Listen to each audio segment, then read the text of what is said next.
بسم اللہ الرحمن الرحیم۔ اب جو شاعر نے سوالات کیے تھے جناب خضر پر، اور جناب خضر نے اب جوابات دیے ہیں، یہ اگلا نظم کا حصہ ہے۔ چلتے ہیں، پڑھتے ہیں۔ بسم اللہ الرحمن الرحیم۔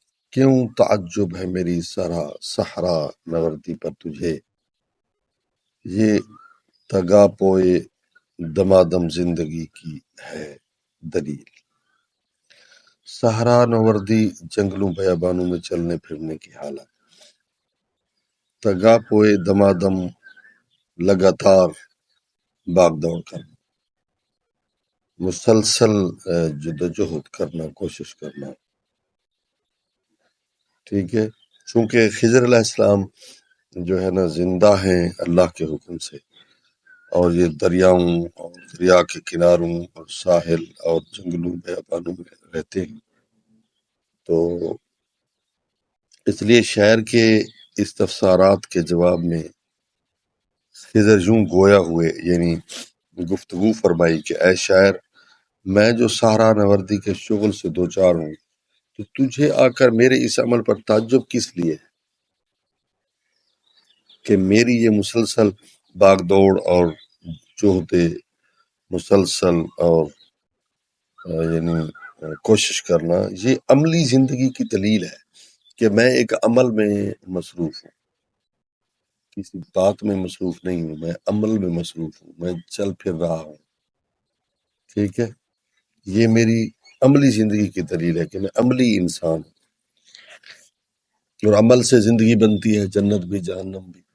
یہ خاکی اپنی فطرت میں نہ نوری ہے نہ ناری ہے۔ دوسرا، اے رہین خانہ، تو نے وہ سما دیکھا نہیں، گونجتی ہے جب فضائے دشت میں بانگ رحیل۔ سما کے معنی ہے منظر، فضائے دشت جنگل کا ماحول، فضا کے معنی ماحول اور دشت کے معنی جنگل۔ بانگ رحیل کوچ کرنے روانہ ہونے کی آواز کا اعلان۔ اے گھر کی چار دیواری تک محدود رہنے والے شاعر، تو نے وہ منظر نہیں دیکھا جب صحرا میں قافلے رواں دواں ہوتے ہیں اور ان کے اونٹوں کی گھنٹیاں عالم سکوت میں نغمے بکھیرتی ہیں۔ ٹھیک ہے، بانگ راحیل کوچ کرنے، ٹھیک ہے، روانہ ہونے کی آواز کا اعلان ہے۔ راحیل، یہ راحیل کا مطلب ہے کوچ کرنا، اور بانگ کا معنی ہوتا ہے ان کی جو آواز ہوتی ہے، بانگ۔ یہ آذان کو بھی بانگ کہتے ہیں ہماری زبان میں۔ ریت کے ٹیلے پہ وہ آہو کا بے پرواہ خرام، وہ خضر بے برگ و سما، وہ سفر بے سنگ و میل۔ آہو کا معنی ہے ہرن۔ بے پرواہ خرام یعنی بے خوفی اور مزے سے چلنا، خرامہ خرامہ چلنا، آہستہ آہستہ چلنا، بے پرواہی سے چلنا۔ خضر موجود رہنا، سفر کی ضد، بے برگ و ساما ساز و اسباب کے بغیر، سنگ و میل مسافت کے تعین کے بغیر۔ ریت کی ٹیلے پر ہرن بڑی بے نیازی کے ساتھ چوکریاں بھر رہا ہوتا ہے، اور قافلے بغیر سامان کے کسی سنگ میل کی رہنمائی کے بغیر سفر کرتے ہیں۔ یعنی سنگ میل وہ پتھر ہوتا ہے جو راستے کی رہنمائی کرتا ہے کہ اب ایک میل مکمل ہو گیا ہے، پھر دوسرا میل مکمل ہو گیا ہے، اس کو کہتے ہیں سنگ میل۔ مراد یہ ہے کہ وہ ہر نوع کی پابندیوں سے بے نیاز ہوتے ہیں۔ وہ نمود اختر سیماب، پاہنگام صبح یا نمایاں بام گردوں سے جبین جبرائیل۔ نمود کے معنی ظاہر ہونا، اختر سیماب پارے کے سے پاؤں والا یا ہلتے رہنے والا ستارہ، اس کو کہتے ہیں اختر سیماب پا۔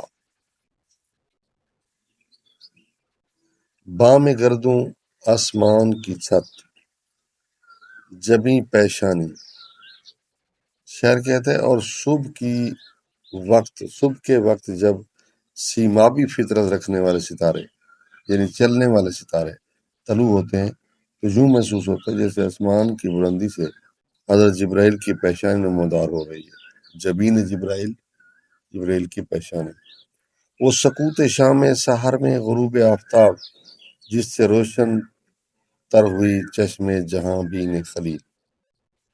سکوت شام میں صحرا، ریگستان میں شام کے وقت کی خاموشی کو کہتے ہیں۔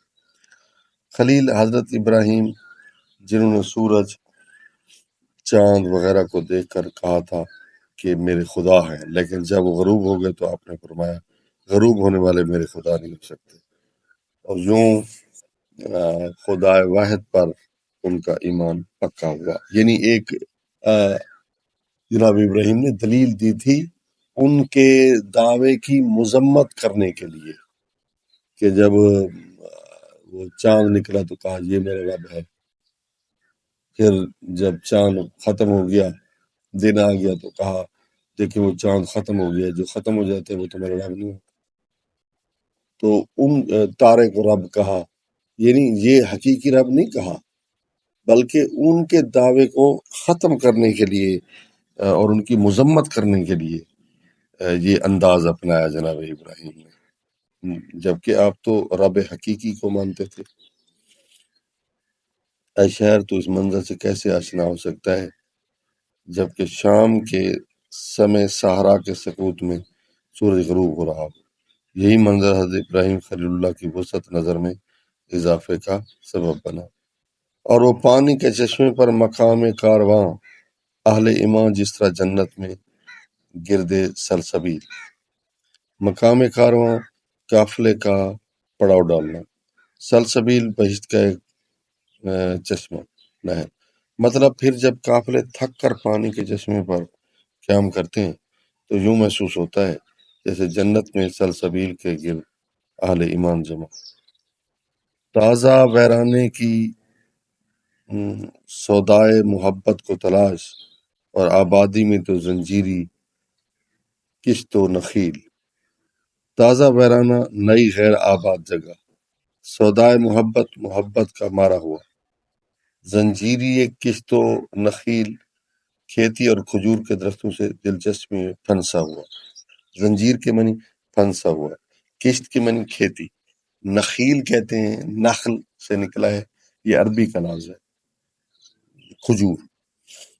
شعر کہتا ہے جو لوگ عشق و محبت کے جویا ہوتے ہیں، محبت کے عاشق ہوتے ہیں، وہ تو نئے نئے صحراؤں کی جستجو میں رہتے ہیں، جبکہ تیری ذات محض آبادی تک محدود رہتی ہے۔ ہاں، یہ لوگ جو سیر و سیاحت کرتے ہیں تو ان کو بہت فوائد حاصل ہوتے ہیں۔ اللہ تعالیٰ بھی حکم دیتا ہے کہ سیرو فی الارض کیف کان عاقبۃ المکذبین، زمین میں چلو پھرو اور دیکھو کہ اللہ نے جھوٹے لوگوں کو کیسی سزا دی ہے۔ ٹھیک ہے نا، یہ زمین میں چلنا پھرنا عبرت کا سبب بنتا ہے کہ یہاں کیسے کیسے لوگ آباد تھے، بادشاہ تھے، عظیم لوگ تھے، اور چلے گئے، کہاں نیک بستے تھے، کہاں بد لوگ بستے تھے، اور مختلف دروس انسان کو اور میسیجز پیغامات حاصل ہوتے ہیں۔ پختہ تر ہے گردش پیہم سے جام زندگی، بس آپ کی انتظار کی گھڑیاں ختم ہو گئی اور یہ نظم بھی مکمل ہو گئی۔ پختہ تر ہے گردش پیہم سے جام زندگی، ہے یہی اے بے خبر راز دوام زندگی۔ سبحان اللہ۔ اے شاعر، حقیقت یہ ہے کہ مسلسل گردش اور صحرا نورتی ہی حرکت اور عمل کی دلیل ہوتے ہیں، چنانچہ حقیقی زندگی کا راز ہی یہی ہے کہ انسان حرکت کرتا رہے اور چلتا پھرتا رہے اور عمل کرتا۔ ہاں، اصل جو زندگی کا راز ہے وہ اسی میں ہے کہ انسان عمل کرتا رہے، محنت کرتا رہے۔ ہاں، اقبال کہتے تھے نا کہ محنت کرو عزیز بچوں، محنت سے کام ہوگا، کہتے ہیں بخت جس کو آ کر غلام ہوگا۔ ٹھیک ہے، لیس للانسان الا ما سعی، اللہ پاک نے قرآن مجید میں ارشاد فرمایا کہ انسان کو وہی کچھ ملتا ہے جس کی وہ کوشش کرتا ہے۔ تو دعا ہے کہ اللہ تعالی ہمارے نوجوانوں کو بھی ایسی زندگی عطا کرے کہ جو عمل سے عبارت ہو، باتوں سے نہیں۔